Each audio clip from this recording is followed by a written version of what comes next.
Welcome to the first episode of Heat in the Moment podcast.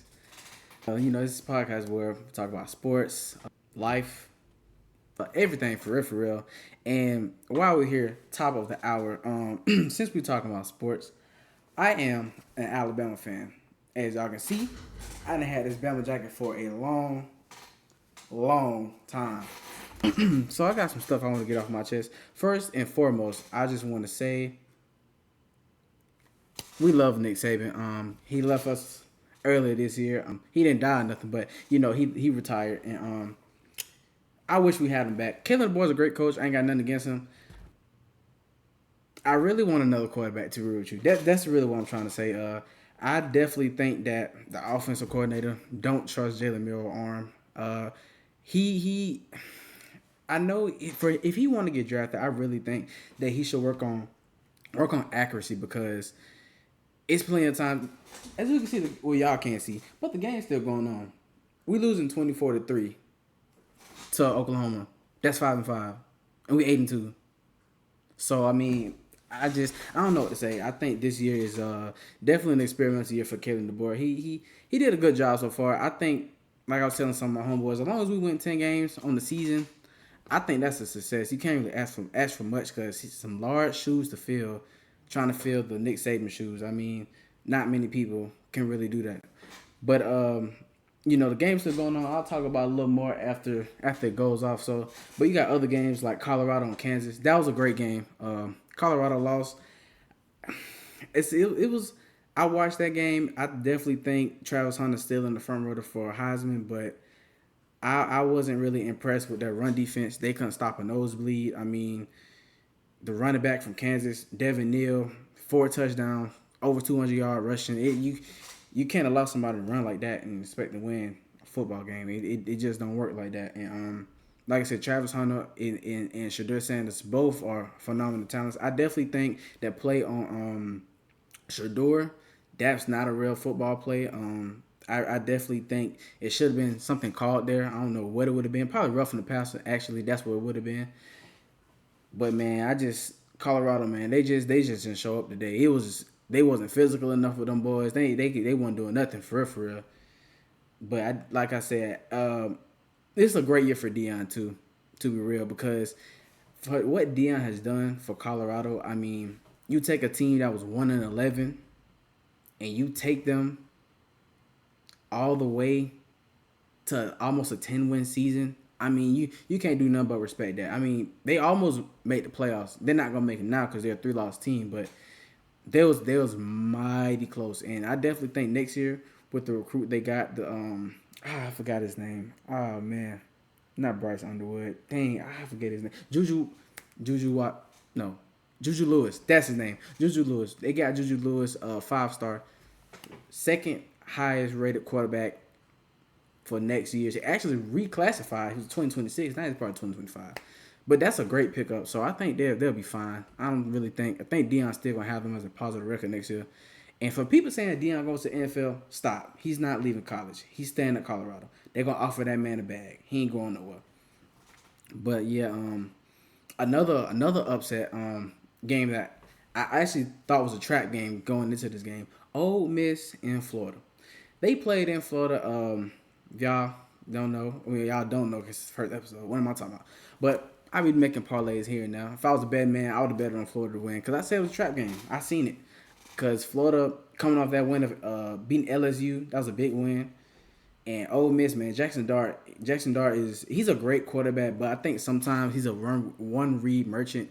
He sees his first read and he automatically passes the ball there, and that can really hurt you because when DBs look at the quarterback's eyes and they read you and they jump the plays, and like the play he threw in the end zone, it was 3 guys in front of the wide receiver. I don't know who he was throwing it to. I mean, and then he cried to the ref to get the ball back. You get the ball back, you throw another pick. I mean, I just think you can't win like that. I mean, Ole Miss chances.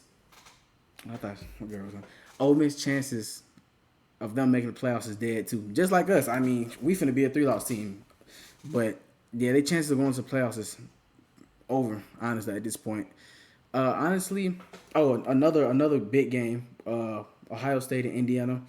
Me personally, I was a little wrong in this game. I thought it would be a little closer than what it was, but Caleb Downs really opened the game up in my eyes when he got the punt return. He made it 21-7, and they really ain't looked back since because Indiana started off the game pretty good. You can't really complain. I think you can't complain how they started off. I think the offensive line was kind of real shaky after the first two quarters because after that it was just Ohio State from there on out. But man, let's talk more about this Alabama game as it's still on. Jalen Murrow trotting out on the field. So like I said, I've been an Alabama fan my whole life. Born in Alabama, raised in Alabama. So, this one kind of hurt. It's definitely new. It's having a quarterback that's a dual threat can be a little. It can test the fans at times because, like I said, it's not our first time having a dual threat. We had Jalen Hurts. Tua wasn't really a dual threat, but Tua had a little leg. Having quarterbacks that can run is a blessing and a curse because you have quarterbacks that can run, but they're so dependent on the legs. They got the first two reads, they don't see it, they automatically run it. Or if they don't automatically run it, they do too much and try to make a play out of everything. Where sometimes it's okay to throw the ball away. It's okay. And I just think Jalen Murrow, man, for this Alabama team on offense, our offense is very stagnant. Our offensive coordinator, I don't know. I think they just don't trust his arm, man, because you can't on 3rd and 10 call a quarterback draw and expect something to happen when I'm pretty sure Oklahoma watched film and they seen what Jalen Murrow did to LSU. You think they finna come into this game and allow that the same thing to happen? No. The formula of beating Alabama is to make Jalen Murrow become a passer. Make him overthink. Make him indecisive. You make him indecisive, you're going to beat him every time, bro. And I just think they doing the same thing Vanderbilt did. Shovel passes, quarterback runs, they're doing run counters, all that. Everything Vanderbilt was doing, they're doing the same thing, man. I just think, man, as a Bama fan, it's a lot of bandwagon Bama fans. A lot of people going to jump off the ship, and they think Kalen DeBoer is not a good coach. When he is.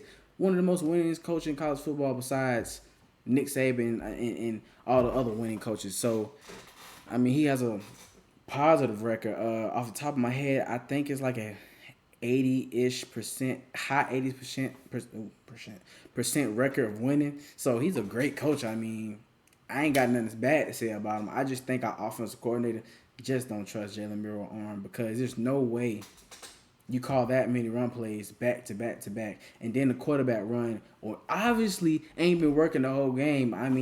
If you gonna pay him that much, you might well let me go out there and call plays. I can call a quarterback run myself, but I just think, man, we gotta be more.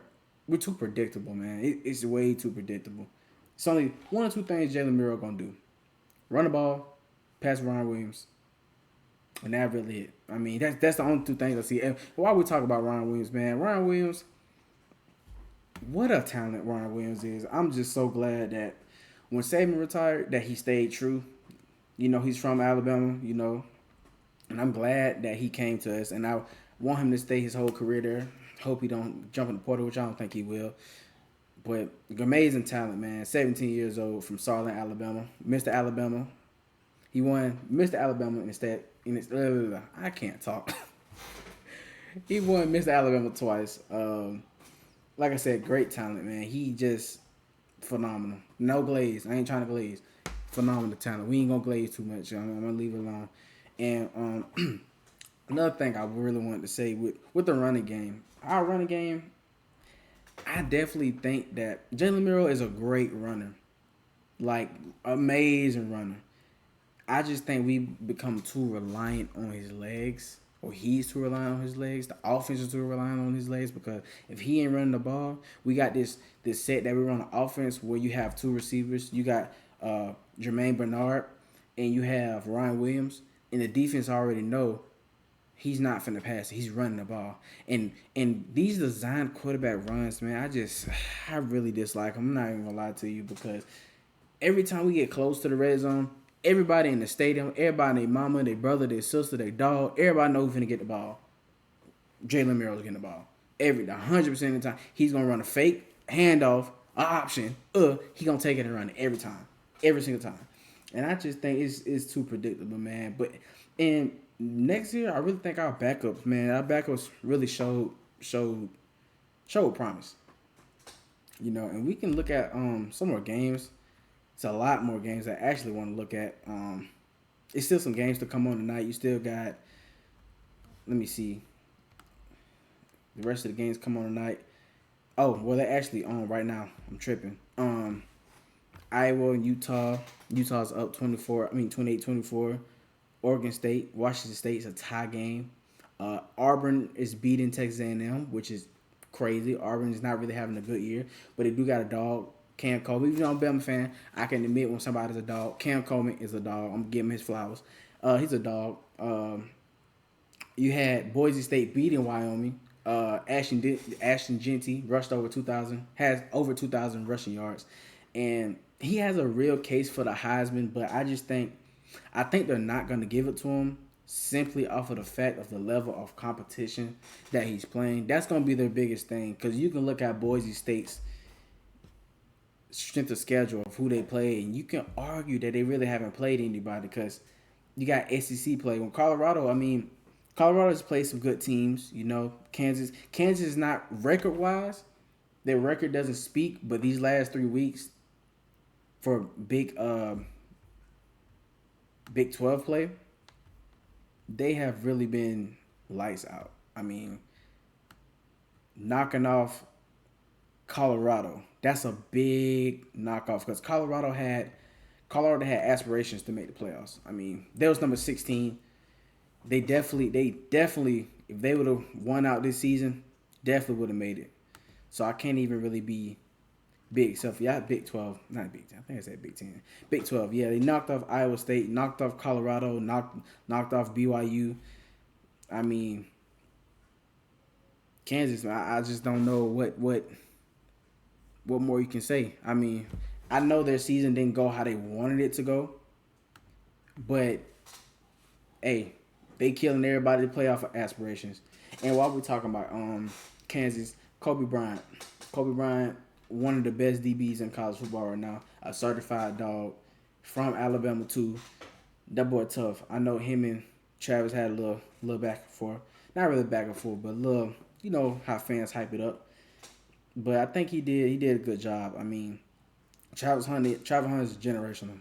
It ain't really much you can do with him. He gonna be him regardless.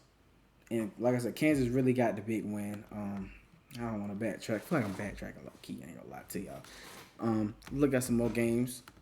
Let's see. Yeah, I think all the other games. That's about it. That's all I want to talk about college football. All these other games, they still going on. So we're gonna switch the focus. We're gonna switch the focus to NBA. NBA games today. We got the Hornets. Oh, hit my mic. The Bucks beating the Hornets. The game is just about to end. The Bucks haven't really they've been having a shaky year with Giannis being unhappy with the team.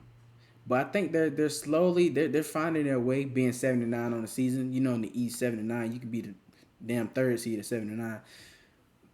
But Giannis having a great game, 32 points, 11 rebounds, 6 assists. That's Giannis. What he gonna do? Damian Lillard, 31 points, 4 assists, 5 rebounds. Great game for a vet like Dame. A little older. I think if this team can pull it together, they can be a top 5 seed in the East. Brook Lopez, 13 points, 7 rebounds, and Gary Trent with 16 points, 4 rebounds, and 2 assists. Great win for this team. I didn't really get to watch the game because I've been watching football, but I definitely think that if the Bucks can just pull it together. I know Chris Middleton's out. Chris Middleton's been very injury riddled. But it's always in the playoffs, man. Chris Middleton come around in the playoffs and he just hoop like Michael Jordan. I mean, I don't know what to say about him, but I know they probably gonna look to make some trades coming up towards the deadline. I really don't know who they're gonna trade because, I mean, Giannis ain't going nowhere, obviously. Dame isn't going nowhere. I mean, I'm pretty sure they're willing to give up Bobby, maybe. I mean, looking at the roster, I can't really tell you if they have any valuable pieces they really want to trade. I mean, because Chris Middleton's hurt. I mean, at this point, I don't know if you keep Chris Middleton around all the injuries he's having. I really don't know, to be real with y'all. I don't know. I have to come back to that one. Like I said, I haven't really watched basketball too much, but I'm heavy on basketball. The Warriors currently beating the Spurs right now. The Grizzlies beat the Bulls. The Grizzlies is an odd situation because when the Grizzlies are fully healthy, they're a top 5 seed in the West, arguably top 3 seed in the West. Last full season we had from Ja, which is my favorite player, a top 3 seed in the West. You can't ask for nothing better. He just gotta stay on the court.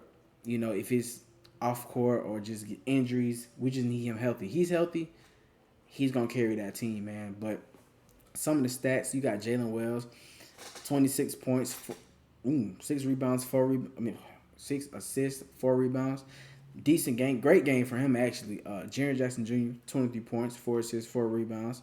Scottie Pippen Jr., 30 points, 10 assists, 2 rebounds. I'm so glad that they picked up Scottie because Scottie Pippen Jr. finally found a home, in my opinion, with Memphis. I mean, he could be a great backup guard coming off the bench. I definitely think that he got game to him, man. I really like him. I gotta watch him a little more. But on the seasons, he averaging 11 points, 4 rebounds, 5 assists. I mean, that's good, especially if you're gonna be a backup guard. I mean, you can't ask more for him right now. 30 points. No one was expecting him to drop 30 in 31 minutes. That's great. And I just think it was a great win. I mean, Sauti Aldama with the double double. So I mean, and also another person that I really like on the Grizzlies, Jay Huff. I really rock with Jay Huff, man. Jay Huff is really he gives energy. He's an energy player. Like, he's not super fast. He's not all this, but he gonna get some. He can get you some buckets. He can get you some buckets, especially being, you know, he averaging 9 points, 2 rebounds. Not really. I round up from 1 assist on the season. And he's good in my opinion. I really think them picking him up, he's a great backup center. I mean, behind Zach Edey. Like I said, him and Zach Edey got 2 different games. Zach Edey is more of a defensive big, not really going. He ain't really got too much of offensive bag, but he is a lob threat for sure. Jay Huff can really shoot. He can shoot. He can dunk. Shoot at a high clip too. He can be a great shooter.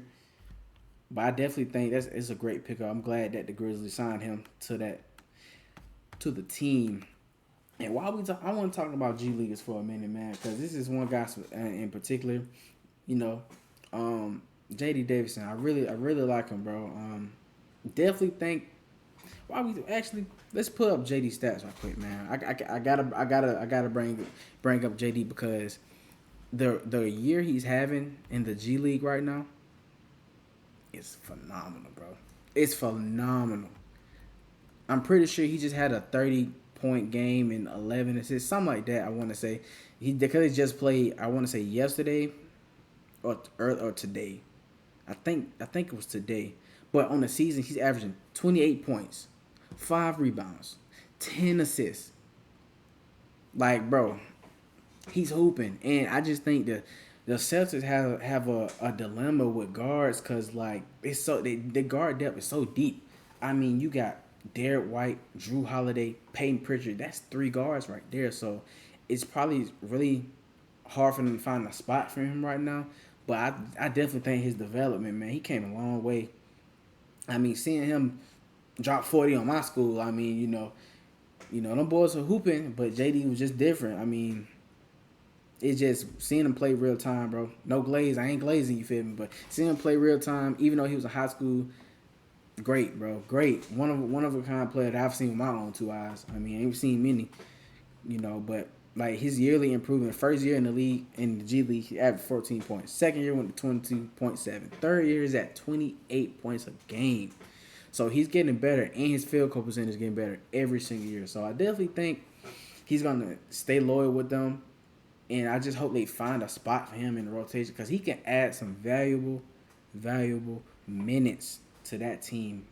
He really can. I hope the whole time I was talking that this was still showing me. Because if it wasn't, I'm gonna be kind of pissed. I ain't gonna lie. I think it was though. I hope so. It's anyways. But yeah, man. I think I just think, man, this NBA season, especially with the NBA Cup, I've seen that the ratings has been down. I remember I seen Draymond say that the ratings have been down. They're trying to use him as a villain, and I just think the NBA is just, how can I say it? How can I put this into words?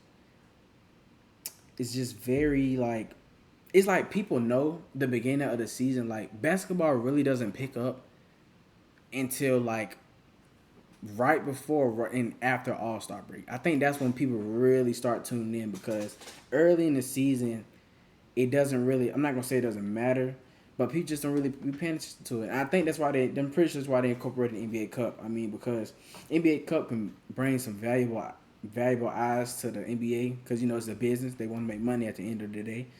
Um, I think it's a great addition though, and I just hope that the NBA can find a way to keep the attendance high early in the season. Because I'm not even gonna lie myself. I mean, I've been watching basketball a little bit here and there, but my main focus been on football, bro. And I just think football just ruled from September to about the end of season. End of season, you know, got the end of the All Star break. That's when basketball take over. So I just hope the NBA find a way to just keep people entertained in the first part of the season. And I seen that while we were talking about basketball, that Warriors game did just end. I want to see Curry stats because let's see. Mm-mm-mm. Let's see. Oh, it didn't end yet. I'm tripping. There's still 2 minutes left in the game. The Spurs are up 97-90 against the Warriors. Curry got 11 point. Wow, 11 points. That's odd. I mean, I thought Curry was gonna definitely go off. Wemby got 23 points, 7 rebounds, 8 assists. Stephon Castle 18 points, 3 rebounds, 3 assists. Harrison Barnes going against his former team, a team he won a ring with. Pretty sure, 17 points, 8 rebounds, 3 assists, and I definitely think the Spurs, young team, they added Chris Paul in the offseason, a vet. Uh, I think in a couple years though, Spurs would be one of the teams to be dealing with, especially with Wemby development. When Wemby becomes, you know, a top 10, top 5 player in the NBA in a couple years, man, that's all you can ask for. And I just think they continue to build around him, they'll be fine. They'll be just fine. We trust the Spurs. Oh, look out over history. Who the Spurs? They have a dynasty. They built a dynasty over 20 years. Drafted Kawhi, drafted Timmy D, picked up just legends, bro. They got legends on their resume, and I think the same gonna be for Wemby. I think Wemby gonna be an all-time great. Not saying he gonna be the greatest, but I definitely think he's gonna. They build around him correctly. He gonna go down as one of the all-time greats. Um, yeah, that. I was not expecting Curry to have 11 points though. This is definitely an off night for him. Last time even though the Warriors lost this game, I want to give the Warriors franchise some praise, because man, the way they've been able to just stay afloat, because Curry's getting up in age, and I think this season no one was really knowing what to expect from Golden State, because you know you got Curry aging, you got Wiggs. I don't know what you want to do with A Wiggs. He's been in, you know, trade talks. You got Pods, but you know he's still young, developing. You still got Draymond, so I don't think no one was really expecting the Warriors to be this good on the season. Even though they just lost, like I said, they're the 1 seed in the West. I want to get it 12-3 on the season. I don't like that. That's great. I don't. No one was expecting this. So, um, overall, I just think, man, they're gonna be fine. And I was actually telling a couple people, man, the last time, like, it's ironic I'm saying it because Curry had a bad game, but the last time Curry has been, in my opinion, this good, or the Warriors in general been this good, they won a ring in 2022. So I definitely think the Warriors is still one of the teams you should look out for, because their defense, they have a great defense. Gary Payton II, I should say. Great defender, and it's like the only team he really hoop on is the Warriors because he was on other teams. He wasn't really but great team. I gotta talk about that game, the Nuggets and the Lakers. That's gonna be a good one. I do know that every time Jokic plays the Lakers for some reason, he always hoops. I don't care if it's in LA or if it's in Denver, playoffs, regular season, he always have a great game against them. If I was a betting man, I bet on Jokic PRA because I think he gonna hoop. Me personally, but man, all the Magic beat the Pistons today. Magic, man, the way they've been able to stay afloat though, without Paulo, Franz Wagner really stepped up. Average, he these last few games he's been on a tear. He got 30 points, 9 rebounds, 8 assists, man, 29 minutes. Great game for him. He's really, it might be an All Star year for him, man. He's really picked it up because Paulo was on that trajectory, having that early 50-point game before he went down with his injury. I don't know when he's projected to come back. I don't really know. I will look though. But and also Franz Wagner's brother had a great game. 18 points, 7 rebounds, 5 assists. Just I just think Franz, man, he stepped up, man. He's stepping into that all star role. I think this is what the Magic was hoping for him. Uh, I probably appreciate they hate to see that Paulo's expense of him being hurt, but now going forward, even next year, looking at this, you got two All Stars on your team. I definitely think it's an All Star year for him. But they beat up on the Pistons, man. The Pistons, ironically, are 7-11. No one expected the Pistons to win 7 games this season. I mean, because last season I think they won 7 games exactly. I want to say, but 7-11. I mean, I ain't got really too much to say for the Pistons because they didn't have Cade Cunningham tonight. So the fact they even in this game without Cade is good for them. I guess they only lost by 11. But hey, they just keep doing what they're doing, keep tanking. I guess. I mean, I don't know what else they're gonna do. I mean, and just man, games around the association. We also had the Knicks and the Jazz. The Jazz beating the Knicks 121-106. Jazz, not the Jazz. I mean, the Knicks, man. One thing I have with the Knicks, not the Knicks, their coach Tom Thibodeau. I really dislike Tom Thibodeau. I'm partially biased because Derrick Rose. He's the reason Derrick Rose got hurt. I really don't like him. Derrick Rose shouldn't have been there, but we're gonna let go of the past. I ain't gonna bring it up. But I definitely think that they have to find a way to get Karl-Anthony Towns going a little bit more on the offensive side. Like this game, he had 16 points, 16 rebounds. That's double, great game. But Cat is definitely at his best a 25. He could be a 25-point per game scorer. I mean, we've seen him do it. Josh Hart played 41 minutes, 17 points.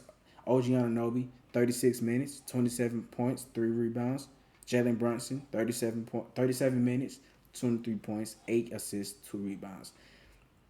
I really didn't watch it, but from what I've seen so far, I just think they got to get Cat comfortable within the offense. I know he had a couple good games, but we just need to see the consistency of him scoring.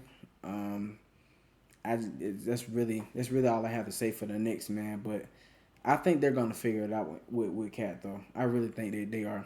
I think they're gonna be one of the best teams in the East. Right now, the East belongs to the Celtics. I mean, even though record wise it's the Cavs, but we know it's the Celtics. Let's look at the Jazz. Lauri Markkanen, 34 points, 9 rebounds, 2 assists in 33 minutes. Lauri Markkanen been on an absolute tear this season. The Jazz are bad. I mean, if you look at the stats of this game, though, they had multiple people in double digits. I mean, hey, they even had Johnny Juzang. I thought when I seen Johnny Juzang at UCLA, I thought Johnny Juzang. I thought Johnny Juzang was finna be the next man up. I had so much hope for him. I'm glad to see him. He had 12 points, 3 rebounds, 2 assists. Did decent in my eyes. I mean, but yes, Lauri, all-star trajectory this year. Even though the Jazz sucked at 4-12, Lauri has definitely been hooping. But the West so stacked, man. I don't know. If he keeps up playing like this, he'll definitely get an all-star appearance. But the West is too stacked. I don't know. Walker Kessler with a double-double, 11 points, 10 rebounds, 2 assists. Colin Sexton, 25 points, 5 assists, 1 rebound. Can't complain. Good all around team win, man. And another thing I'm really looking at here is the field goal percentage between the Pistons, the Jazz, and the Knicks. Man, the Knicks 39% from the field, 33% from three. I mean, when a team like the Jazz, they're shooting 55% from three, you're not gonna beat no team shooting 55% from three. 94. I can't talk. 19 of 34. You're not beating nobody like that. And they won the free throw battle, only missing one free throws, but the threes, man, threes really make or break you. And also, we looking at this right here, Jazz dominate the rebounds, 52-40. Defensive rebounds lopsided, 43 defensive rebounds for the Jazz and 29 for the Knicks. Man, I don't. Yeah, I should have watched this game. I really gotta watch.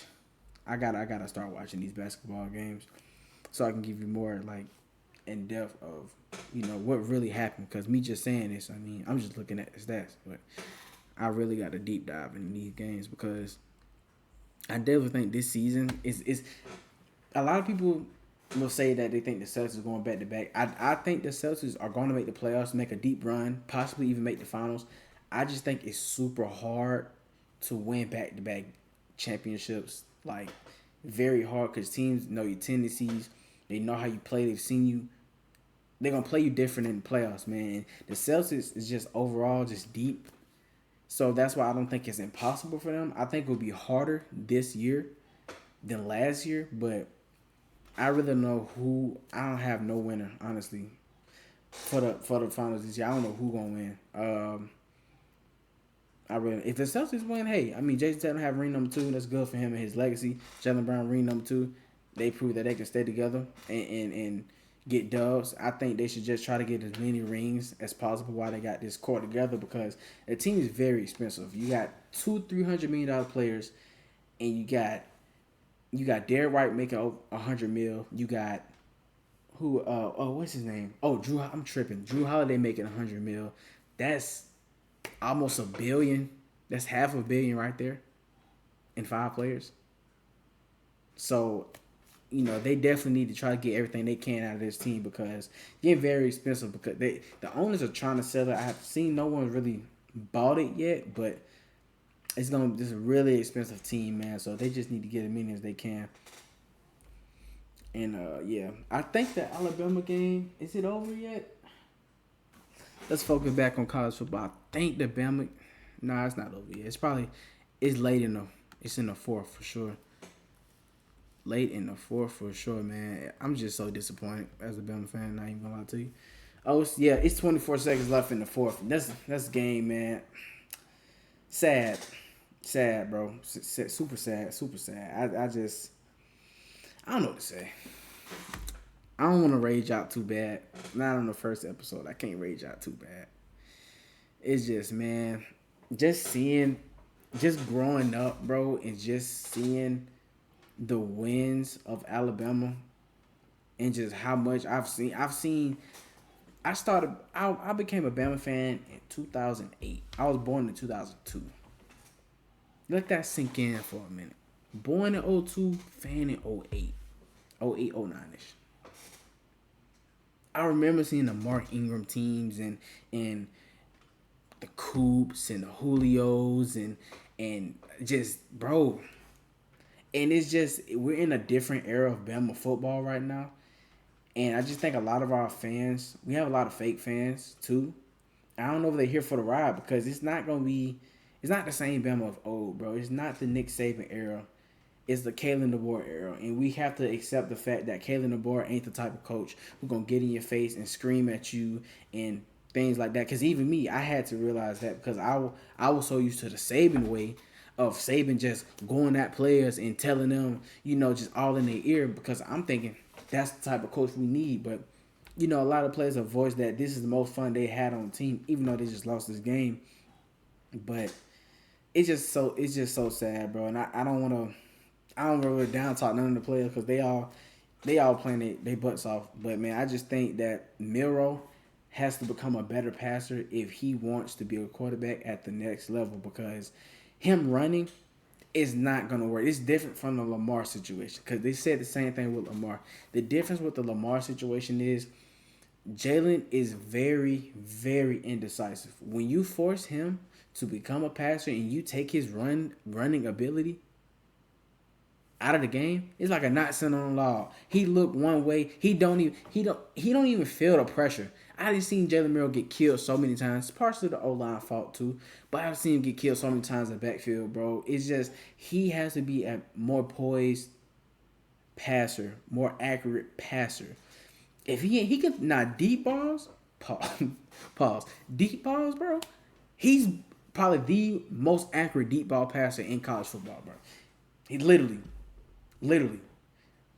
But it's the intermediate throws, it's the throws over the middle, the out routes that really matter.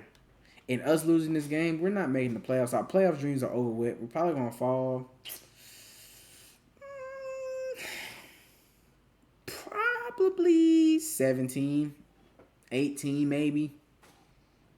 Because Oklahoma's 5-5. I mean, I don't know. We're not gonna fall at the top 25, but definitely 17, 18. We might even be number 20. I mean, at this point, I don't even know. But I'm done stressing about it. If y'all will see me an hour ago, I was in here stressing, pissed. I'm talking about put the backup in, all type of shit. But nah, I just think, bro, we gotta play Auburn next week. That's gonna be a game. It's a game every year. And I just hope that they come out and play good, bro. Because now, I mean, they know they're not going to the playoffs. This is Jalen Mills' last season as our quarterback. Thank God. But yeah, man, it's bad. I can't even lie. It's bad. It's bad, bro. I just this has been the toughest season as a Bama fan, me personally, because woo. I think the last time I felt this way about a Bama quarterback, it was Blake Sims. I don't know why I ain't really like Blake Sims. I was like in the 6th grade. I don't know why I ain't like Blake Sims. I just didn't agree with him. I don't know. But he was shit. One thing I know Blake Sims can do, Blake Sims, he was able to throw the ball. Jalen Murrow, I need you to throw the ball, my guy. I need you to throw the ball next week. And it was crazy because I know I already said this, but the offensive coordinator they don't trust his arm because you can't be a D1 quarterback, bro. Matter of fact, since the game over with, I'm gonna hold that thought. Let's look at the stats, bro. And I watch. Whoa. Pause. Pause. I know he had 2 picks, but 3, my nigga, 3. Oh nah, bro. Nah, hold up, bro. Jalen Murrow 11-26, 164 passing yards, 3 touchdowns. Touchdowns. I wish 3 picks. 3 interceptions, bro. You cannot throw 3 picks, bro. Now, one of the picks, the DB just made a great play, but the other 2, I don't know who the fuck he was throwing to. He must have been throwing to me, cause I don't, bro. We just lost to a team whose quarterback Jackson Arnold only had 68 passing yards. Let that sink in. 68 passing yards. He had 11 passes. 11.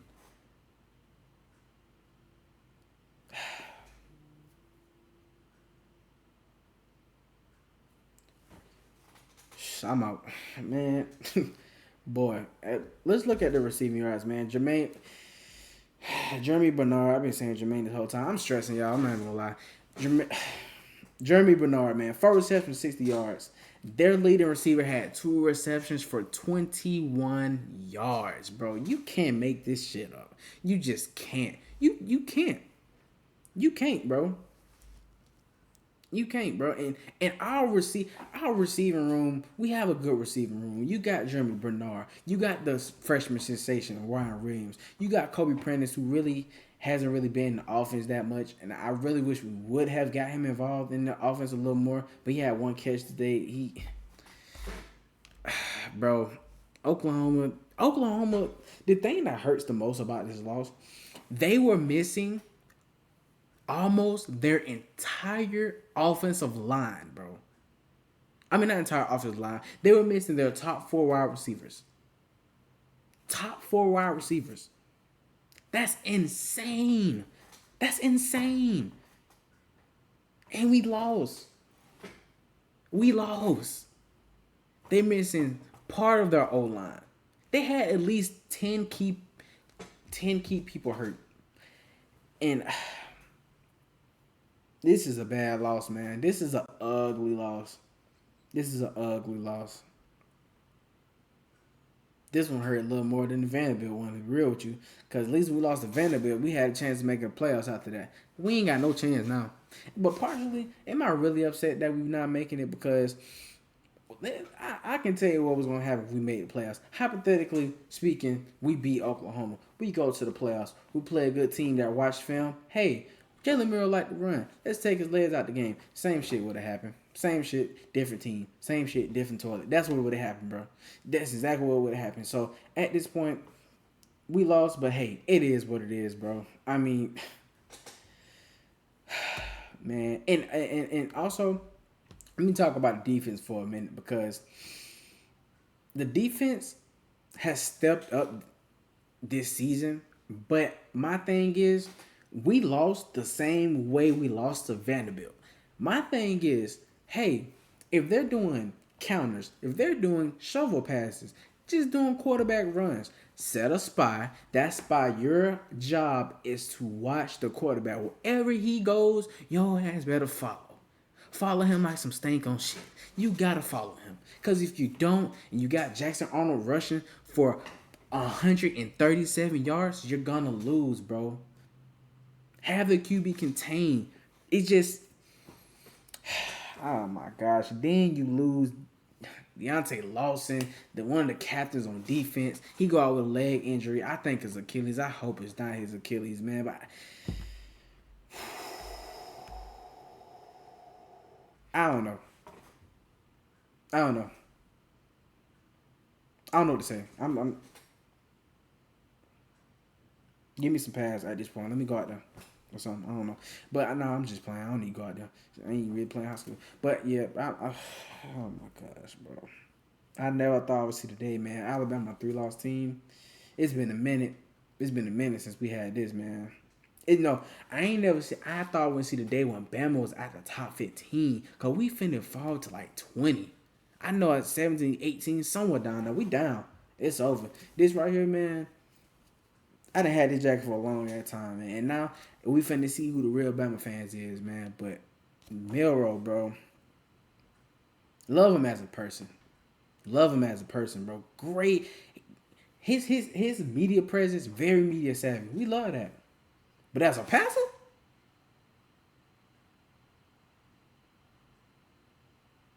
I'm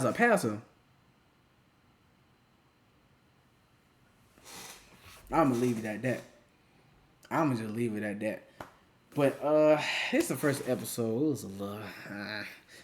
We gonna get better over time, man. But that's it for the first episode of Heat in the Moment, Heat of the Moment podcast. Like, comment, and subscribe for more. We're gonna get this ball rolling. We're gonna get the train moving, train going down the track, you feel me? And we're gonna make some shake. Thank y'all, and I love y'all for tuning in. Peace out.